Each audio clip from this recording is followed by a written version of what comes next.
तपाईहरुलाई सबैलाई नमस्कार। यो आज म अमेरिकामा यो चाहिँ के अरे यो ओहायोमा यो 26औं राज्यमा घुम्दै छु। भ्याकेसन मनाइरहेको छु भनौं अहिलेलाई। अनि यो मेरो 39औं चाहिँ सिटी हो यो क्लिभल्यान्ड। अब 2टा स्टेट बाँकी छ र फेरि अब 4वटा 5वटा जति प्रोग्राम बाँकी छ।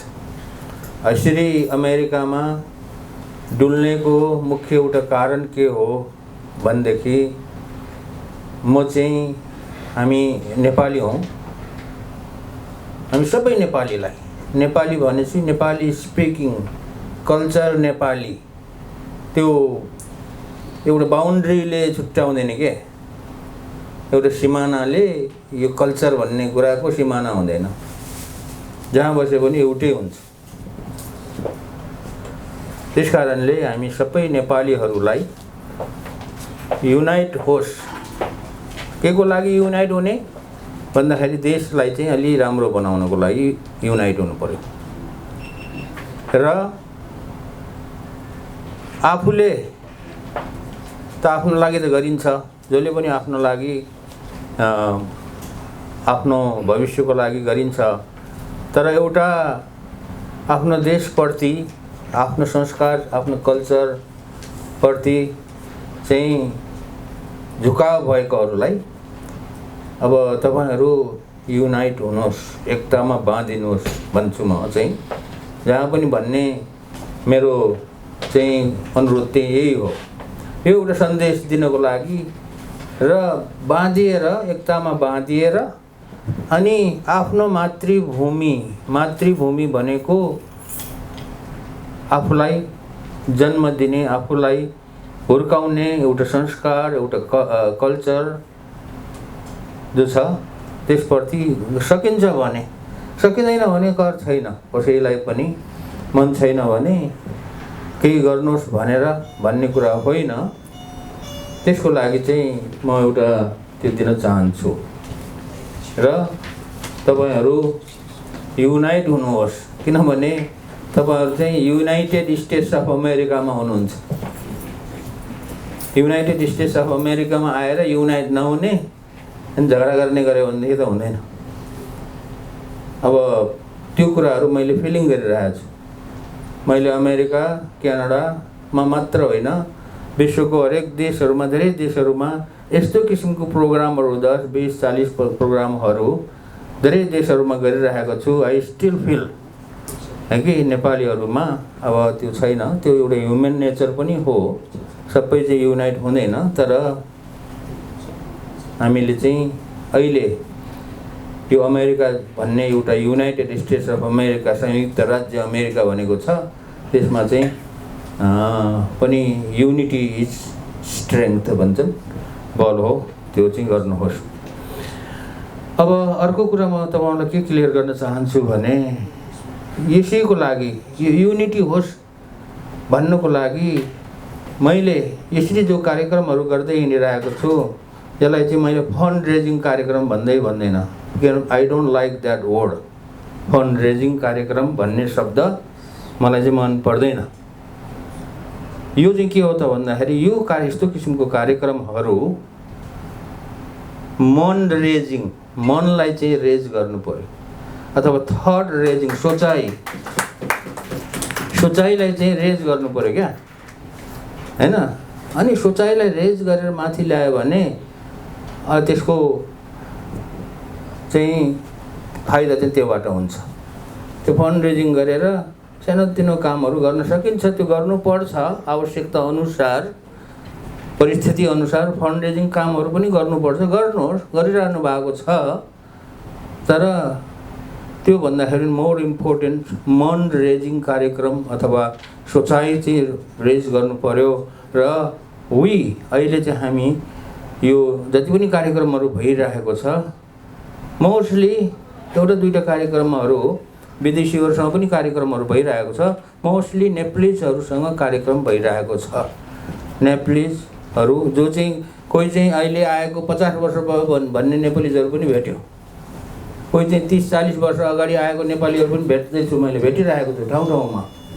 कोही चाहिँ भर्खरै आएको नेपालीहरू पनि हुनुहुन्छ, 5-10 वर्ष 2-4 वर्ष भएको अमेरिकामा आएर त्यस्ता नेपालीहरू पनि हुनुहुन्छ। त्यस कारणले त्यो सबै नेपालीहरू लाई चाहिँ मैले एउटा यो कुरा चाहिँ गर्न चाहन्छु। यो किन अनुरोध गर्नु पर्यो, यसको एउटा मुख्य कारण छ। मैले तपाईहरुलाई युनाइट हुनुहोस्, मन चाहिँ अलिकति उठाउनुहोस् भन्ने अनुरोध गर्ने मुख्य कारण के छ भने, हामी नेपालीहरू, दुःख नमान्नु होला कि हामी नेपालीहरू आर्थिक रूपमा गरिब छौं। गरिब भएपछि सबैले हेप्छ। संसारको चलनै यस्तो छ, यो गर्नै हटाउनै सक्दैन। अब गरिब भएको हुनाले सबैले हेप्छ।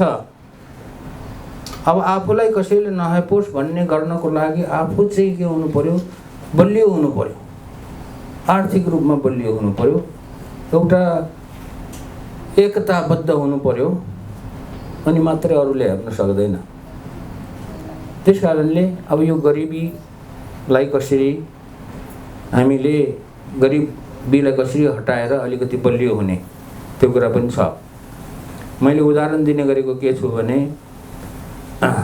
अमेरिका र नेपाल एउटै समयमा जन्मेको दुईटा देश हो।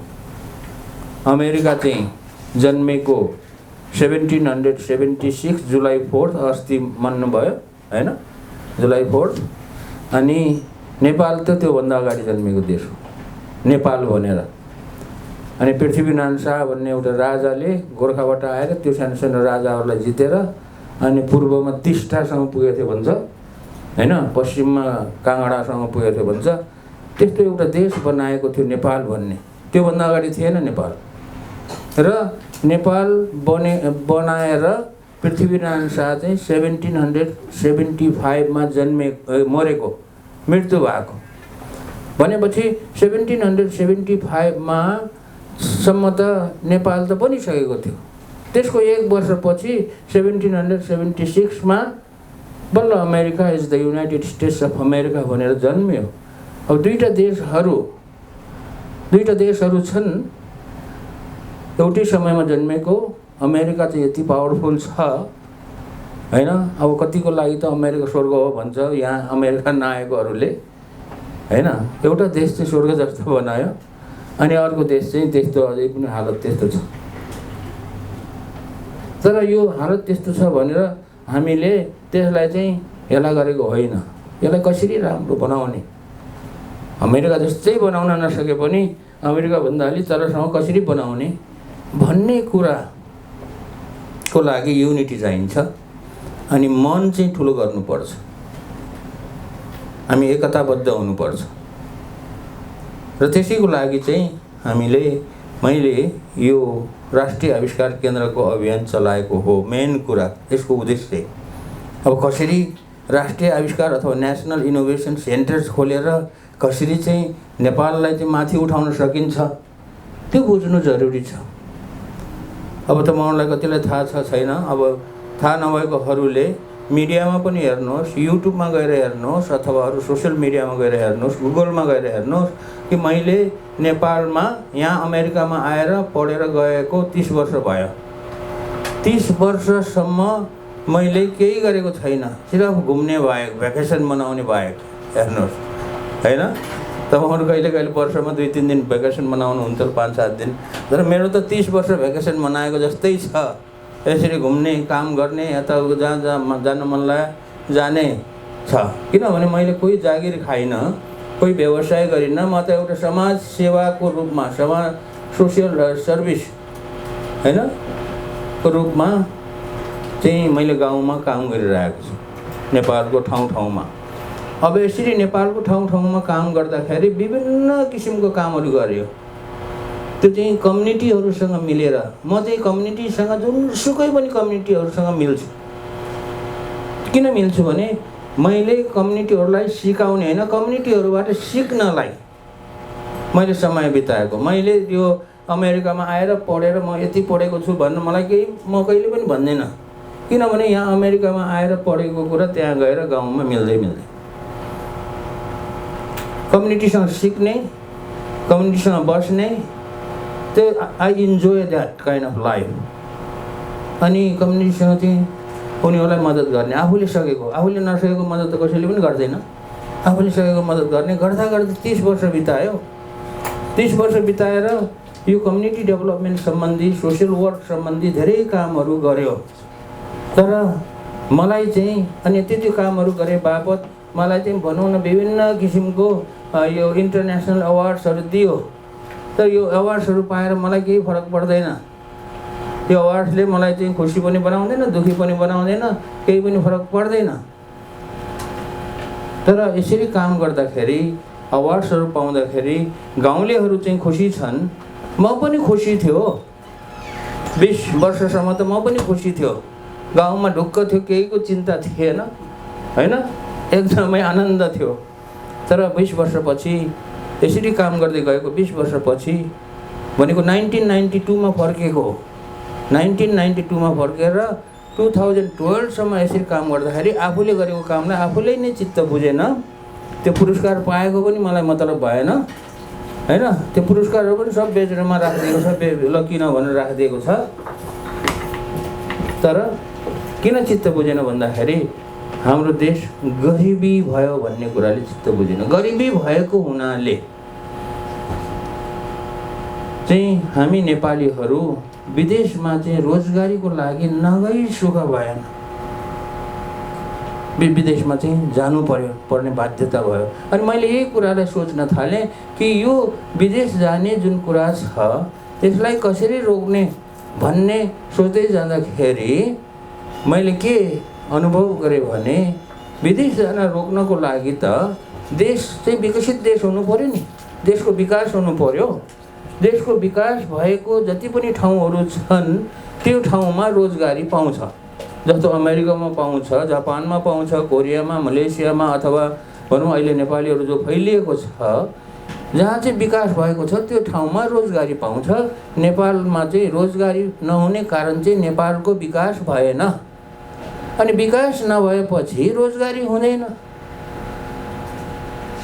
त्यस कारणले देशमा चाहिँ रोजगारीको सिर्जना गर्नुको लागि देशको विकास गर्नुपर्ने भयो भन्ने कुराको बुद्धि मेरो दिमागमा आएको चाहिँ करिब 8-9 वर्ष भयो। त्योभन्दा अगाडि त म सोसियल वर्क गर्थ्यो, हैन, सोसियल वर्क गरेर अनि जिन्दगी बिताइरहेको थिएँ।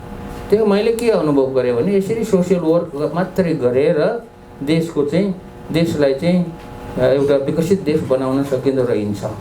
सोसियल वर्क भनेको समाजमा परेको दुःख सुखलाई यसो हैन टार्ने कुरा हो, मलम लगाए जस्तो गर्ने काम हो। तर देशको विकास, साँच्चीकै विकास गरेर देशमा रोजगारीको सिर्जना गर्ने, देशलाई समृद्धि बनाउने को लागि त अर्कै काम गर्नुपर्ने रहेछ। र त्यो काम भनेको अमेरिकाले जे गरेछ त्यस्तै गर्नुपर्ने रहेछ, अथवा जापानले जे गरेछ त्यस्तै, विकसित देशहरूले जे गरेछ त्यस्तै गर्नुपर्ने रहेछ भन्ने किसिमको सोचाइ मलाई आउन थालेको 8-10 वर्ष भयो। अब अमेरिकाले के गरेर यहाँको विकास गरेको छ त भन्ने कुरा चाहिँ खोतल्दै जानुहोस्, हैन। खोतल्दै जाँदाखेरि मैले सोचेको देखेको कुरा के छ भने अमेरिका अथवा यस्तो विकसित देशहरूमा रिसर्च एन्ड इनोभेसन, अनुसन्धान तथा आविष्कार तथा विकास भन्ने कुराहरूमा एकदमै टपमोस्ट प्रायोरिटी दिएको हुन्छ, उच्च प्राथमिकता दिएको हुन्छ। र यो अनुसन्धान आविष्कार गर्ने कुरामा विकसित देशहरूले एकदमै धेरै लगानी गर्छ। धेरै लगानी गरेर आफ्नो देशको प्रतिभाहरू, एकदमै इनोभेटिभ मान्छेहरू, सृजनशील मान्छेहरूलाई चाहिँ उनीहरूलाई चाहिँ हुर्काउँछ, केटाकेटी हुर्का जस्तै हुर्काउँछ। र त्यो इनोभेटिभ क्रिएटिभ मान्छेहरूको दिमागबाट निस्किएको कुनै आइडिया रिसर्च गरेर निस्किने हो, त्यो रिसर्च इनोभेसन गरेर निस्किने हो। त्यो कुरालाई चाहिँ कमर्सियलाइज गरेर त्यसको व्यापार गरेर चाहिँ पैसा कमाउने रहेछ। अनि त्यो पैसा कमाएपछि धनी हुने रहेछ। पैसा नकमाएसम्म त धनी हुँदै हुँदैन रहेछ भन्ने किसिमको सोचाइ चाहिँ मेरो आयो। हेर्नुहोस्, तपाईँले खोज्नुहोस्, गुगलमा पनि खोज्नुहोस्, कुनै पनि देश पैसा नकमाइकन धनी भएकै छैन, शक्तिशाली पनि भएको छैन। पैसा कमाउने भनेको के हो भन्दाखेरि एकदमै धेरै पैसा कमाउने, एकदमै धनी हुने एउटा प्रमुख उपाय भनेको चाहिँ रिसर्च एन्ड इनोभेसनमा खर्च गर्ने देशको लागि। र त्यो कुरा चाहिँ त्यस्तो किसिमको ज्ञानहरू मलाई चाहिँ वर्ल्ड ब्याङ्कको वेबसाइट हेरेर पनि थाहा भयो। किनभने तपाईँहरूले अहिले पनि हेर्न सक्नुहुन्छ, वर्ल्ड ब्याङ्कको वेबसाइटमा गएर हेर्नुभयो भने के देख्नुहुन्छ भनेदेखि सबै देशले रिसर्च एन्ड इनोभेसनमा कति खर्च गरेको छ भन्ने कुरा त्यहाँ देखाएको हुन्छ।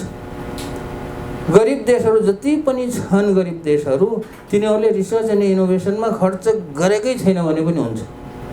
जति पनि धनी देशहरू छन् उनीहरूले रिसर्च एन्ड इनोभेसनमा एकदमै धेरै पैसा खर्च गरेको छ, मन फुकाएर खर्च गरेको छ।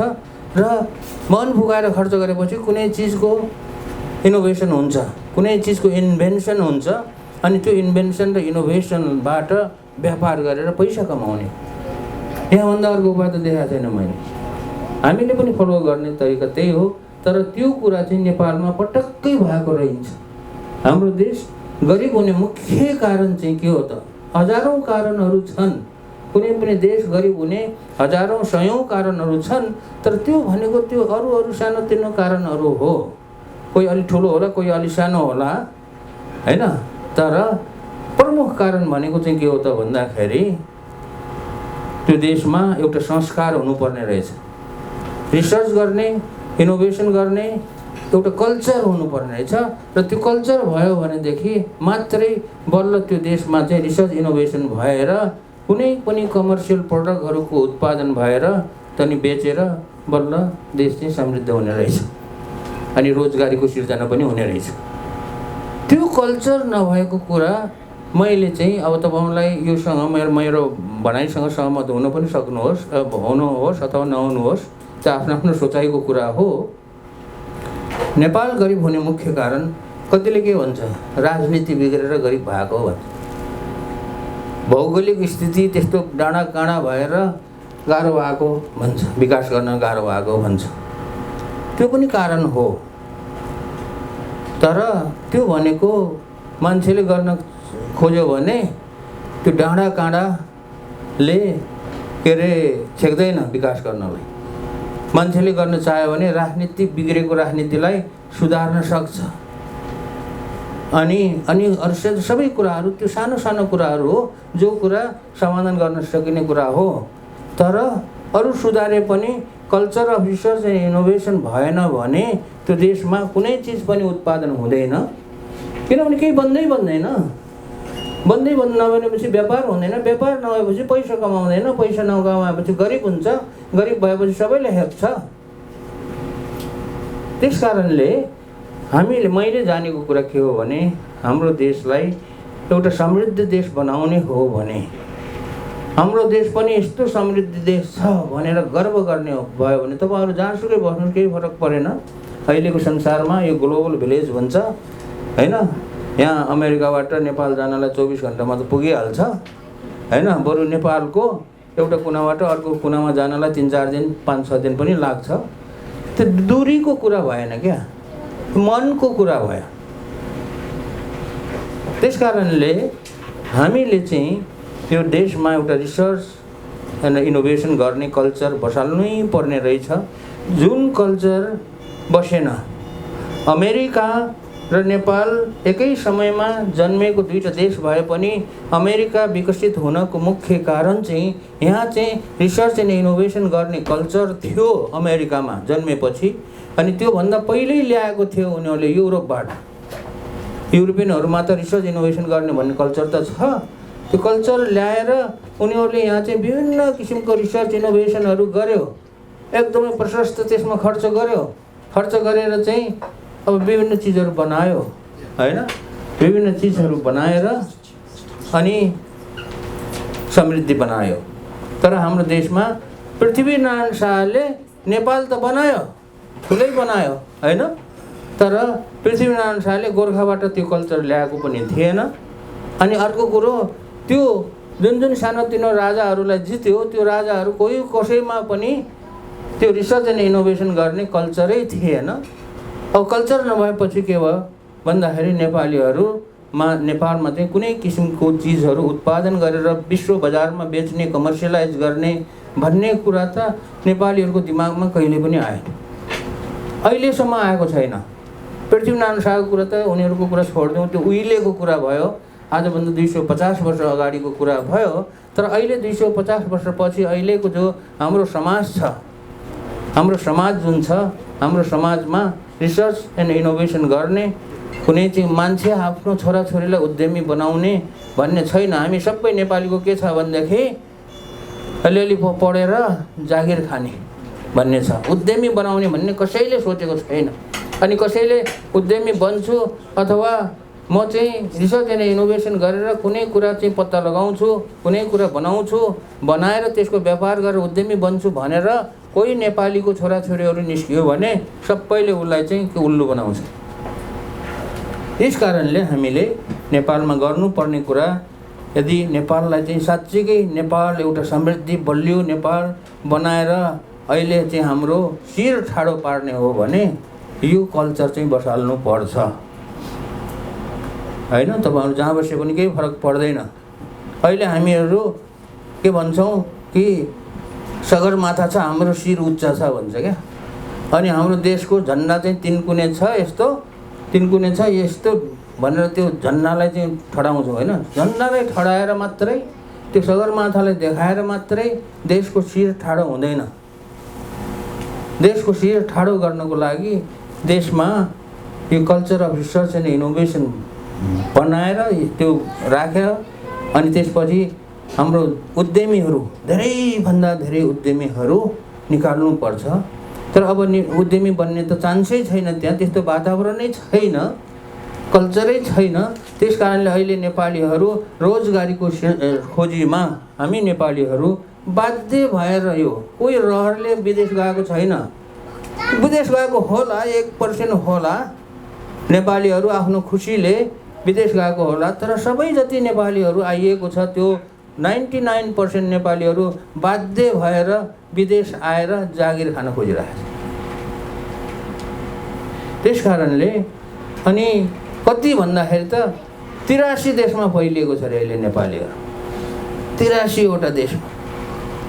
बाफरे, नेपालीहरू त एउटा गर्व गर्ने, कतिलाई गर्व लाग्छ के हामी नेपालीहरू 83 वटा देशमा झन्डा गाडेछौँ भने जस्तो गर्छ। हो ठिक छ, राम्रो हो, 83 देशमा फैलियो हैन। हाम्रो नेपाली संस्कार फैलिँदैछ, नेपालीहरू फैलिँदैछन्, राम्रो राम्रो पनि गरिरहेका छन्, एउटा गौरव गर्ने कुरा पनि हो। 83 देशमा फैलिएर 83 वटा देशमा साम्राज्य फैलाइरहेको छ नेपालीहरू हैन। तर साम्राज्य किन फैलाउनु पर्यो? बाध्यताले किन बाध्यता पर्यो?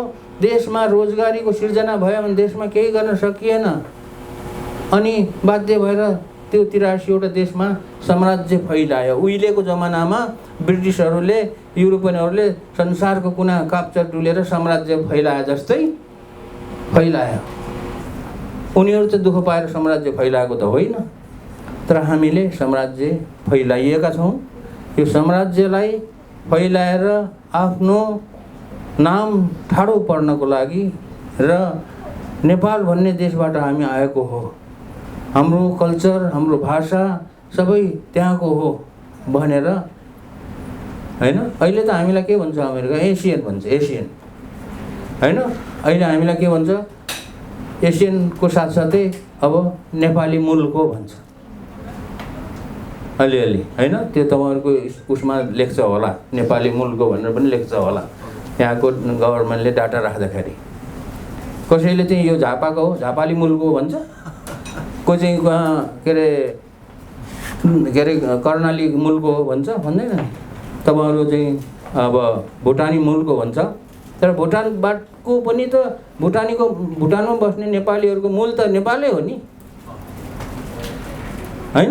नेपालबाटै गएको हो भन्छ, धेरै पनि भएको रहन्छ त्यहाँ इतिहास हेर्दाखेरि भनेदेखि नेपाली मूलको भने एउटा छुट्याउने एउटा पहिचान भनेको नेपाली मूल भन्ने हो। यो झापाली मूल, स्याङ्जाली मूल, यो कास्केली मूल हैन, गुल्मेली मूल भन्ने त हुँदैन त यहाँ त। त्यस कारणले सबै युनाइट भएर अब जे भयो भयो, पिता पुर्खाले यस्तो किसिमको रिसर्च कल्चर, रिसर्च गर्ने, इनोभेसन गर्ने, उद्यमी बन्ने कल्चर सिकाइदिएनन् र त्यो पिता पुर्खालाई सरापेर पनि त केही छैन, गाली गरेर केही छैन। अहिलेसम्म त्यो कल्चर नभएको हुनाले हाम्रो गभर्नमेन्टले, नेपालको गभर्नमेन्टले पनि केही गरेको छैन। त्यो गभर्नमेन्टलाई पनि सरापेर केही फाइदा छैन।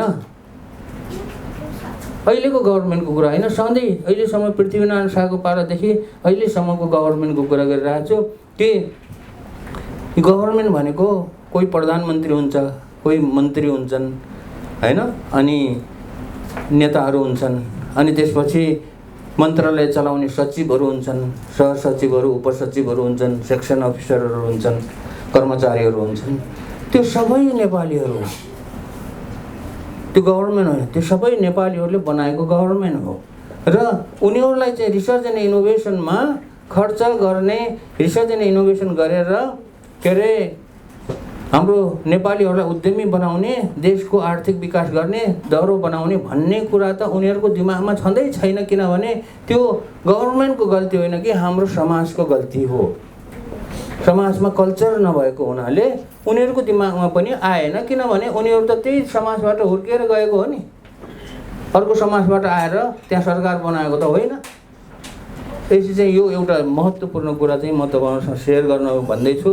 र हामीले अब सुरुबाट स्क्रैच भन्छ अङ्ग्रेजीमा भन्ने भने स्टार्टिङ फ्रम समथिङ स्क्रैच, जिरोबाट सुरु गरियो। जिरोबाट म तपाईँहरूलाई कथा भन्छु। यो राष्ट्रिय आविष्कार केन्द्र सञ्चालन के अरे चलाउने भनेर दर्ता गर्न पर्यो। एउटा संस्थाको, नन प्रफिट संस्थाको रूपमा दर्ता गर्दाखेरि हामीसँग दर्ता गर्ने 10,000 रुपियाँ थिएन। 10,000 रुपियाँ 5 जना त्यसको बोर्ड मेम्बरहरूले 2,000 रुपियाँ हालेर सुरु गर्यो हैन। त्यो त आजभन्दा 6-7 वर्ष अगाडिको कुरा भयो। पनि पत्ता लगाएँ मैले, किनभने उनीहरूको दिमागमा त्यो कल्चर छैन अनि हुँदैन। अब जनताले जे जस्तो गर्न सकिन्छ गर्ने भनेर हामी सबै मिलेर चाहिँ के गरेको भन्दाखेरि यो राष्ट्रिय आविष्कार केन्द्र भनेर खोलिएको छ। यो जनताको आविष्कार केन्द्र हो, किनभने यसमा हरेक चिज सपोर्ट, आइडियाको सपोर्ट, आर्थिक सपोर्ट हैन, एउटा के अरे हृदयदेखिको सपोर्ट जो छ जनताले गरिरहेको छ र यसलाई हामी जनताको आविष्कार केन्द्र भन्छौँ। अब यसमा हामीले अहिले आविष्कार केन्द्र खोलेको त जम्मा काम गर्न थालेको 3 वर्ष भयो। 3 वर्षको समयमा विभिन्न चिजको हामीले चाहिँ के गर्छौँ भन्दाखेरि आइडिया ल्याउनुहोस् भन्छौँ हाम्रो भाइ बहिनीहरूलाई, सबैलाई। त्यो भाइ बहिनीहरू भनेको नेपालको भाइ बहिनीहरूलाई मात्र आह्वान गरेको छैन, संसारभर छरिएर गएका जहाँसुकै पनि, चाहे अमेरिकामा होस्, चाहे क्यानाडामा होस्, चाहे युरोपमा होस्, चाहे अस्ट्रेलियामा होस्, सबैले एउटा राम्रो आइडिया ल्याउनुहोस्, रिसर्च इनोभेसन गर्ने आइडिया ल्याउनुहोस्, रिसर्च गरौँ, रिसर्च गरेर कुनै कुरा निकालेर त्यसलाई चाहिँ कमर्सियलाइज गरौँ सबै मिलेर भन्ने एउटा प्लेटफर्म खोलिदिएको हो। र यसो रिसर्च गर्दाखेरि हामीले के गर्छौँ भने यो रिसर्च गर्नेहरूलाई आइडिया मात्र ल्याउनुहोस् भन्दैनौँ कि सहयोग पनि गर्छौँ। हामीले पूर्ण रूपमा सहयोग गर्छौँ। जस्तो कसैले राम्रो आइडिया ल्यायो, त्यसको चाहिँ कमर्सियलाइज हुने, त्यसको व्यापार हुने सम्भावना भएको आइडिया ल्यायो भनेदेखि हामीले त्यसलाई चाहिँ त्यसको प्रोटोटाइप बनाउनको लागि, कुनै चिज बनाउनलाई त हेर्नको लागि त कुनै आइडियाले काम गर्छ कि गर्दैन भनेर हेर्नको लागि त प्रोटोटाइप बनाउनु पर्यो। प्रोटोटाइप बनाउनको लागि सामान चाहियो, केही न केही चिज त सामान त चाहियो, अनि त्यो बनाउने चाहिँ उपकरणहरू चाहियो, मेसिनहरू चाहियो। हामीले सबै चिजहरू उपलब्ध गराउँछ र त्यस्तो गर्न खोज्ने भाइ बहिनीहरूलाई पैसाको चिन्ता नगर भनेको छ। काम चाहिँ गर्नु राम्रोसँग, पैसाको चिन्ता नगर्नु। पैसा चाहिँ हामीले जहाँबाट पनि जसरी भए पनि जुटाउँछु भनेर 5-10 के अरे $1,000, $10-20 हजार, $20-25-30 हजार को फिकर नगर भनेछ कसैलाई पनि। अनि उनीहरूलाई मेन्टरिङ गरिदिन्छ, मेन्टरिङ खोजिदिन्छौँ। अनि उनीहरूलाई चाहिँ भोकै काम गर्नु त सक्दैन, खाने बस्नेको कुराहरू राम्रोसँग मेहनत गर्नेलाई त खाने बस्नेको कुराहरू सबै त्यहाँ दिएको छ, व्यवस्था गरिदिएको छ। त्यो जागिर होइन, फेरि त्यो उनीहरूले हाम्रो आविष्कार केन्द्रको लागि काम गर्ने होइन, उनीहरूले आफ्नो लागि काम गर्ने हो। त्यस कारणले उनीहरूले त्यहाँ जागिर खाएको होइन कि आफ्नो लागि काम गर्ने। यहाँ अमेरिकामा बसेर कसैले तपाईँहरूले नै अथवा तपाईँहरूको छोराछोरीहरूले पनि केही यस्तो किसिमको आइडिया ल्याएर इनोभेसन गर्न चाहन्छ भने तिनीहरूलाई एउटा प्लेटफर्म यहाँ अमेरिकामा पनि खोलिदिने होइन, राष्ट्रिय आविष्कार केन्द्रको अमेरिका शाखा, युएसए शाखा भनेर खोल्ने भन्ने किसिमको सरसल्लाह पनि गरिरहेको छन्। यसरी चाहिँ हामीले इन्करेज गर्नुपर्छ, कल्चर बसाल्नुपर्छ। अनि त्यसपछि कुनै प्रोटोटाइप बन्यो भने त्यो प्रोटोटाइप मात्रै बनाएर लु यस्तो चिज बन्यो भनेर देखाउने होइन, त्यसको प्रडक्ट बनाउनु पर्यो। प्रडक्ट बनाउनुको लागि जति खर्च चाहिन्छ $10-20 हजार त्यो पाउँछ। $20-30 राम्रो भन्यो भने अब जहाँबाट पैसा खोजेर भए पनि त्यसलाई चाहिँ प्रडक्ट डेभलप गर्न लगाउने। अनि त्यसको बनाएपछि के हुन्छ, इन्टेलेक्चुअल प्रोपर्टी राइट हुन्छ, त्यो उनीहरूलाई नै दिने जसले बनायो। त्यसको लागि पेटेन्ट राइट अथवा के राइट चाहिन्छ, त्यसको लागि प्रोसेस गर्नलाई जति खर्च चाहिन्छ उनीहरूलाई दिने र उनीहरूको सम्पत्ति बनाइदिने र अब उनीहरूलाई अन्तिममा गएर इन्भेस्टरहरूसँग जोड दिने। तपाईँहरूमध्ये कोही यस्तो इन्भेस्टर हुन चाहनुहुन्छ होइन भने त्यस्तो तपाईँहरूलाई हामीले अनुरोध गर्ने हो, ल यस्तो चिज बनेको छ, यसमा इन्भेस्ट गरिदिनुहोस्, मन पर्यो भने र यसलाई चाहिँ कमर्सियलाइज गरिदिनुहोस् भनेर इन्भेस्टरहरूलाई, व्यापारीहरूलाई भन्ने। यस्तो किसिमले यो काम चाहिँ गरिरहेको छ। 3 वर्षमा अब धेरै काम गर्न त सकिँदैन नि। अहिले फेरि के हो भन्ने, अहिले मैले भने यो 3 वर्षमा अथवा अहिलेको स्टेजमा तुरुन्तै नयाँ कुराहरू इनोभेसन गर्ने, पत्ता लगाउने, ठुलो व्यापार गर्ने भन्ने त हुँदैन। अहिले त गर्न खोजेको के हो भने एउटा कल्चर बसाल्न खोजेको हो। कल्चर बसाल्नलाई समय लाग्छ, कल्चर बसाल्ने अनि बिस्तारै गर्दै जान्छ र अनि बिस्तारै उद्यमीहरू बन्दै जान्छन् र हाम्रो देशको चाहिँ आर्थिक अवस्था, इकोनोमी चाहिँ बिस्तारै क्रिएट हुँदै जान्छ। इकोनोमी क्रिएट गर्नलाई एउटा प्रमुख कुरा के छ भने देशमा इम्पोर्ट र एक्सपोर्टको ब्यालेन्स गर्नुपर्छ। आयात र निर्यातको कुरा ब्यालेन्स गर्नुपर्छ इकोनोमी क्रिएट गर्नलाई। त्यो भनेको अहिले नेपालमा के छ त भन्दाखेरि 93, 94, 95% चिजहरू सबै हामी विदेशबाट ल्याउँछौँ र हामीले विदेश पठाउने, निर्यात गर्ने भनेको त जम्मा 6-7% छ। यो ठुलो व्यापार घाटा हो। यो ब्यालेन्स भएको छैन एकदमै। कहाँको 93% इम्पोर्ट, कहाँको चाहिँ 5-6% चाहिँ एक्सपोर्ट। यसलाई चाहिँ घटाउँदै लैजानुपर्छ, घटाउँदै लगेर एउटा ब्यालेन्स गर्नुपर्छ अनि मात्र इकोनोमी क्रिएट हुन्छ। इकोनोमी भनेको देशको लागि रगत हो। हेर्नुहोस्, देशको रगत भनेको के हो? देशको नि रगत हुन्छ र भन्छ क्या मान्छेहरूले। देशको रगत हुन्छ। रगत भनेको के हो? शरीरलाई, जसरी एउटा हाम्रो शरीरलाई चाहिँ सञ्चालन गर्नको लागि रगत भएन भने त सञ्चालन हुँदैन नि। किनभने रगतले के गर्छ त भन्दाखेरि रगत यो पाइपबाट रगतले चाहिँ हरेक कोषमा चाहिँ खानेकुरा, त्यो कोषलाई चाहिँ सेललाई चाहिँ चाहिने खानेकुरा र अक्सिजन पुर्याउँछ। त्यो अक्सिजन र खानेकुरा पाएर के बन्छ भन्दाखेरि शरीर जिउँदो हुन्छ। अनि त्यो कोषमा चाहिँ खानेकुरा पाएन भने कोष मर्छ अनि त्यो चाहिँ कमजोर हुन्छ, बिरामी भयो भन्छ हैन। त्यस कारणले जसरी चाहिँ रगतले शरीरको विभिन्न हरेक कोषमा चाहिँ खानेकुरा र अक्सिजन पुर्याएर शरीरलाई बचाएको छ, देशलाई बचाउने भनेको चाहिँ इकोनोमी हो र देशको रगत चाहिँ इकोनोमी हो। यो इकोनोमी क्रिएट गर्नको लागि हामीले रिसर्च एन्ड इनोभेसन भन्ने कल्चर चाहिँ बसाल्नै पर्छ। यही बसालौँ भनेर गरेको हो र अहिलेसम्म मैले भने सुरुवात भएको छ, कल्चर बसाल्न खोजिरहेको छ। 26वटा किसिमको विभिन्न प्रोजेक्टहरूमा काम भइरहेको छ। अब कस्तो कस्तो प्रोजेक्टहरूमा काम भइरहेको छ भन्ने कुराहरू तपाईँले डिटेलमा हेर्न चाहनुहुन्छ भने युट्युबमा जानुहोस्। युट्युबमा राष्ट्रिय आविष्कार केन्द्र अथवा नेसनल इनोभेसन सेन्टर अथवा महावीर पुन भनेर सर्च गर्नुहोस्।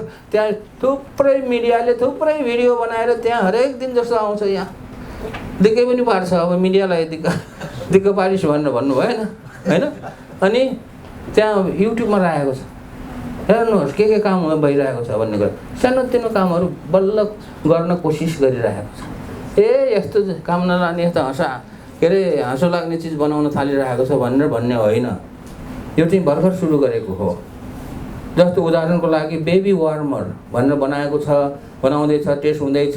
कफी फुट्ने मेसिन भन्ने बनाउँदैछ, त्यो टेस्ट हुँदैछ।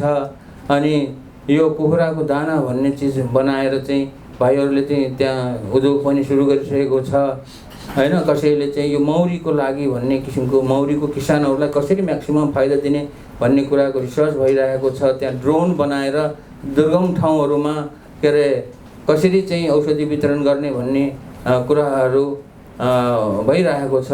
त्यहाँ नेपालमा ठुलो समस्या बाँदर लखाट्ने है, बाँदर लखाट्ने मसिन जस्तो बनाएर एकदम जोकर जस्तो बनाइरहेको छ। किनभने बाँदरको समस्या ठुलो छ। गाउँघरमा बसेको मान्छेलाई मात्र थाहा हुन्छ। बाँदरको कसैले एउटा इफेक्टिभ तरिकाले बाँदर धपाउने मसिन बनाउन सक्यो भने त्यसको डिमान्ड ठुलो छ, त्यसले $मिलियन कमाउँछ। हेर्दाखेरि बाँदर लखाट्ने के बनाउने जस्तो लाग्छ हैन। त्यो सानोतिनो कुराहरू जो बनाउन सकिन्छ, यस्तो किसिमको कामहरू, विभिन्न कामहरू भइरहेको छ। र हाम्रो वेबसाइटमा गएर हेरे पनि हुन्छ, nicnepal.org, nicnepal.org। अनि कोभिडको कुरा आयो।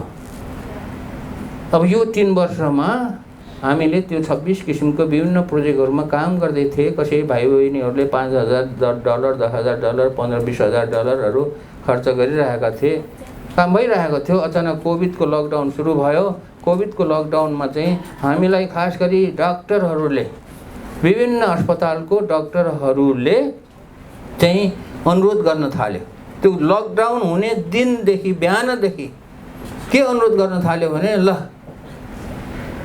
मलाई त्यो दिन बिहान 4वटा फोन आएको थियो, बिहान 7 बजेदेखि। अनि डाक्टरहरूले सबैले फोन गरेर के भन्छ भने, राष्ट्रिय आविष्कार केन्द्रले यो हामी स्वास्थ्य कर्मीहरूलाई भाइरसबाट बचाउने कुनै चिज बनाइदिनु पर्यो भन्छ। सबैको उदाहरण। अनि भाइरसबाट हामीले कसरी बचाउन सक्ने, आविष्कार केन्द्रले कसरी बचाउन सक्छ, ल भन्नुहोस्, केही आइडिया छ र हामीले गर्न सक्ने कुरा छ भने हामी गराइदिउँला भनेर भनेपछि डाक्टरहरू आएर उनीहरूले चाहिँ विभिन्न किसिमको यस्तो चिज उस्तो चिज भन्ने किसिमको आइडिया जति पनि सामानहरू बनायो। अहिले 13 किसिमको सामानहरू बनाएको छ। 13 किसिमको सामानहरू बनाउनेको आइडिया सबै डाक्टरहरूले ल्यायो, यस्तो चाहियो। अनि उनीहरूले आइडिया दिएपछि त हामीलाई सजिलो भयो नि, आविष्कार केन्द्रमा बनाउनलाई त सजिलो भयो। त्यसको उनीहरूको आइडिया अनुसार तिनीहरूको डिजाइन डेभलपमेन्ट गर्ने, अनि त्यसको प्रोटोटाइप बनाउने, त्यसलाई चाहिँ परीक्षण गर्ने कामहरू गर्दै गर्दै गर्दै गएर हामीले चाहिँ अहिलेसम्म 13 किसिमको सामानहरू बनायो। सुरुमा चाहिँ PPE-बाट बनाउन सुरु गरेको हो। PPE-बाट बनाउन सुरु गर्यो, फेस सिल्ड बनाइयो। त्यसपछि स्वाब सङ्कलन गर्ने बुथ भनेर के अरे बनाउन सुरु गर्यो। अनि विभिन्न किसिमको यो ICU-मा काम गर्ने डाक्टरहरूलाई जोगाउने एउटा मास्क भन्ने हुने रहेछ, एकदमै स्पेसल किसिमको मास्क, त्यो बनाउन सुरु गरियो। अनि त्यसपछि मरेको मान्छेहरूको लास राख्ने चाहिँ ब्याग बनाउन सुरु गरियो। अनि अस्पतालमा यो कोरोनाको वार्डमा नर्स आफै जानु नपर्ने एउटा रोबोट जस्तो, एउटा ट्रली जस्तो आफै गुड्ने ट्रली बनाएर त्यो वार्डमा बिरामीको ओछ्यानमा चाहिँ बेडमा खाना पुर्याइदिने, औषधि पुर्याइदिने जस्ता त्यो बनाउन थालियो। विभिन्न किसिमको हुडहरू, च्याम्बरहरू, आइसोलेसन च्याम्बर भनेर कोरोनाको बिरामीलाई चाहिँ के अरे ओसार्ने, एकदम सुरक्षित साथ ओसार्ने चाहिँ च्याम्बर भन्ने चिज बनाउन थालियो। यस्तो चिजहरू सबै तपाईँहरूले के बनाएको रहेछ भनेर वेबसाइटमा गए पनि हुन्छ, युट्युबमा गएर हेरे पनि हुन्छ, हेर्नुहोस्। त्यो अहिलेसम्म यो सामाजिक काम हो, पूर्ण रूपमा समाज सेवाको काम हो। यो अहिले कोरोनाको काम गरेको। अब कोरोनाभन्दा पहिला गरेको कामहरू त्यो समाज सेवाको काम होइन। त्यो चाहिँ के हो त भन्दाखेरि रिसर्च एन्ड इनोभेसन गर्नको लागि हाम्रो भाइ बहिनीहरूलाई चाहिँ सहयोग गरेको, त्यो चाहिँ देश विकासको काम हो। समाजको काम र देश विकासको काम भन्ने कुरामा अलिकति फरक छ। समाज सेवाले मात्रै के हुन्छ भन्दाखेरि देश विकास हुँदैन। समाज सेवाले समाजमा अलिकति सहयोग हुन्छ। तपाईँहरू एकदमै, हामी नेपालीहरू एउटा कुरामा ज्यादै कन्जुस छौँ।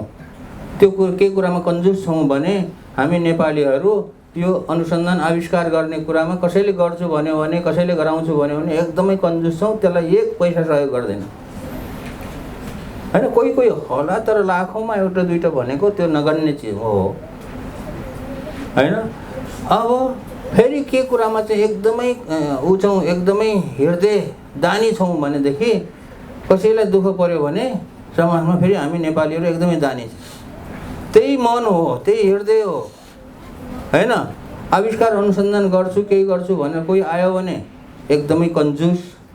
फेरि त्यही मन चाहिँ देशमा कुनै किसिमको आपद विपद पर्यो भने, पहिरो गयो भने, भूकम्प आयो भने, अहिले कोभिड आएको छ, कोभिडबाट थुप्रै सहयोगहरू गर्नुभएको छ, थुप्रैले थुप्रै किसिमको कामहरू गरिरहेको छ। यसमा सबैको मन पग्लिने फेरि, अनि मन पग्लिएर सहयोग गर्ने, हैन? अब त्यस्तै किसिमले यो कोभिडको लागि पनि सबैको मन पग्लिएर हामी सुरुमा राष्ट्रिय आविष्कार केन्द्र खोल्छौँ भन्दाखेरि त धेरैको मन पग्लिएको थिएन, हैन? कोभिडले एउटा फाइदा के गर्यो भने, हैन, सबैको मन पग्लायो। ओहो, राष्ट्रिय आविष्कार केन्द्रले यो कोभिडको लागि यस्तो यस्तो चिजहरू बनाएर वितरण गर्ने रहेछ भने मन पग्लियो। अनि सबैले डोनेसन गर्छ, हामी कसैलाई डोनेसन माग्दैन। मैले भने त्यो मैले मन नपर्ने शब्द भनेको फन्ड रेजिङ भन्ने शब्द चाहिँ मन नपर्ने शब्द हो। जति पनि सहयोग आइरहेको छ त्यो मनले आइरहेको छ, त्यो मन रेजिङ हुनु पर्यो क्या, मन रेजिङ हुनु पर्यो, थट रेजिङ हुनु पर्यो।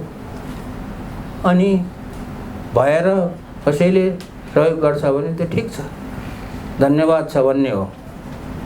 तर हामीले यसो गर्दाखेरि यो कोभिडको लागि पनि धेरै सहयोग आयो। अहिलेसम्म ओभर $700,000, अब त $800,000 पुग्छ होला, त्यो सहयोग आएछ। त्यो सबै सहयोगबाट आएको सहयोगबाट हामीले यो भेन्टिलेटरदेखि लिएर अक्सिजन कन्सन्ट्रेटरदेखि लिएर ऐको पिपीदेखि त्यो 13 किसिमको सामानहरू बनाउनेदेखि लिएर सबै पैसा त्यसैमा खर्च गरिदिएको छ। त्यसैमा खर्च गरेर सबै चाहिँ निःशुल्क वितरण गरिदिएको छ। जहाँ जहाँ फेरि वितरण गर्दाखेरि त्यो हेपाजार्टली अथवा त्यो जथाभावी वितरण गरेको छैन। जहाँ चाहिँ एकदमै आवश्यक छ त्यो नहेरिकन सुनिश्चित नगरेसम्म त्यो वितरण गर्दैन हामीले। एकदमै त्यो वितरण गर्नुको लागि हामीले त्यहाँ अस्पतालहरू, जिल्ला अस्पतालहरू, गाउँको चाहिँ हेल्थ पोस्टहरू, आइसोलेसन सेन्टरहरू, अब सरकारी अस्पतालहरू, त्यहाँ बिरामीको सङ्ख्या कति छ, चाप कति छ, कति स्वास्थ्य कर्मीहरू छन्, हैन, कतिले सेवा लिइरहेको, त्यस्तो कुराहरू सबै कुराहरू बुझेर मात्रै ल दुःख पाएकोलाई मात्रै हामीले दिएको छ, दुःख नपाउनेलाई चाहिँ दिएको छैन। त्यस किसिमले चाहिँ हामीले यो कोरोनाको लागि काम गरेको हो। यो कोरोना भनेको फेरि के हो भने सधैँ रहिरहने कुरा होइन। यसलाई चाहिँ पेन्डेमिक भन्छन्, हैन? यो कोरोना भनेको पेन्डेमिक हो, एकदमै संसारभर फैलिएको। तर यस्तो पेन्डेमिक धेरै बस्दैन। यस्तो पेन्डेमिक त संसारमा कति आयो हैन, थुप्रै आयो नि, तर के अरे त्यो गयो, फेरि आउँछ पेन्डेमिक। भविष्यमा कुनै अर्को पेन्डेमिक आउला, त्यसको समाधान गर्छन्, त्यसमा चाहिँ सबै मिलेर गर्ने हो। तर यो जुन पेन्डेमिक छ, मैले के भन्ने गरेको छु भने कोभिडको पेन्डेमिक भनेको हाम्रो देशको लागि सानो पेन्डेमिक हो। अब त्यत्रो 9,000 भन्दा बढी मान्छे मरेको छ, सानो पेन्डेमिक कसरी भयो, हैन भन्ने कुरा आउला। सानो पेन्डेमिक हो, यो अस्थायी हो, स्थायी पेन्डेमिक होइन। किनभने 1-2 वर्षमा यो हराएर जान्छ।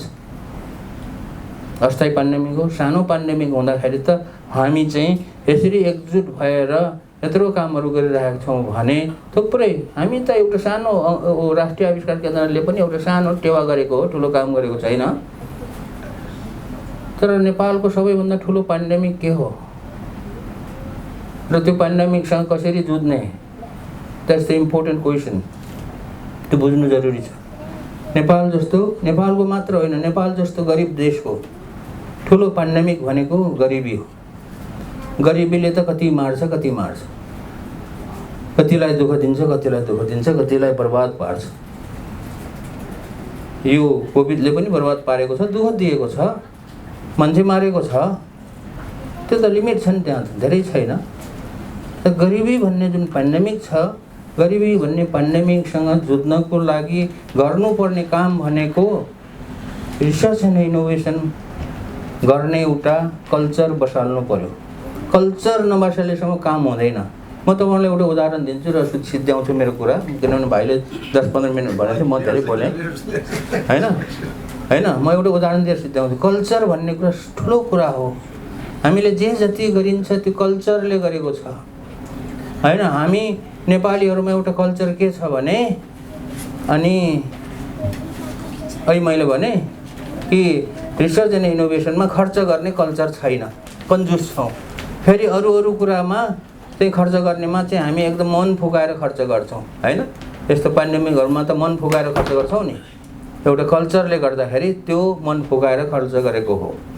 दोस्रो, हामी नेपालीहरूमा के कल्चर छ भने, अनि यो बच्चा जन्मेपछि न्वारन गरिदिने कल्चर छ।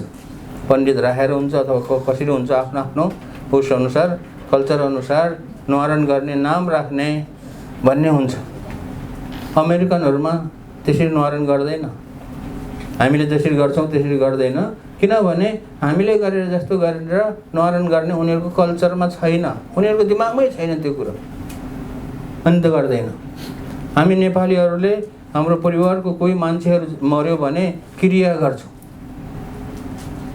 हैन, काजक्रिया गर्ने भन्छ, आफ्नो आफ्नो तरिकाले काजक्रिया गर्छौँ। अमेरिकनहरूले काजक्रिया गर्छ हामीले जस्तो, किन गर्दैन भन्दाखेरि उनीहरूको कल्चर छैन त्यो कुरा, उनीहरूको दिमागमै छैन त्यो। त्यही कारणले कल्चर बसाल्ने भन्ने कुरा ठुलो कुरा हो। कल्चर नबसालेसम्म गतिलो काम पनि हुँदैन, अगतिलो काम पनि हुँदैन हैन। जे गर्छ कल्चरले गर्छ नि। त्यस कारणले हाम्रोमा सबै भएको कल्चरहरू राम्रो छ। हाम्रो संस्कार, हाम्रो धर्म, हाम्रो समाज, हाम्रो सोचाइ, अरू सबै कुराहरू एकदमै राम्रो छ। तर हामीमा चाहिँ नभएको कल्चर भनेको यो रिसर्च एन्ड इनोभेसन गरेर चाहिँ उद्यमी बनाएर देशलाई चाहिँ देशको शिर ठाडो पारौँ भन्ने किसिमको कल्चर छैन। बरु स्किप गर्ने कल्चर छ, स्किप गर्ने के, त्यसलाई कसरी छोड्ने, त्यो कल्चरले गर्दाखेरि हामी के भयो भन्दाखेरि अहिले 83 देशमा साम्राज्य जमाइरहेको छ रहरले हैन, बाध्यताले। त्यस कारणले अब जे भयो भयो, पिता पुर्खालाई हामीले यस्तो कल्चर बसाइदिँदैन भनेर किन हैन गाली गर्ने, अब हामीले बसालौँ भन्ने कुरा चाहिँ अनुरोध गरौँ।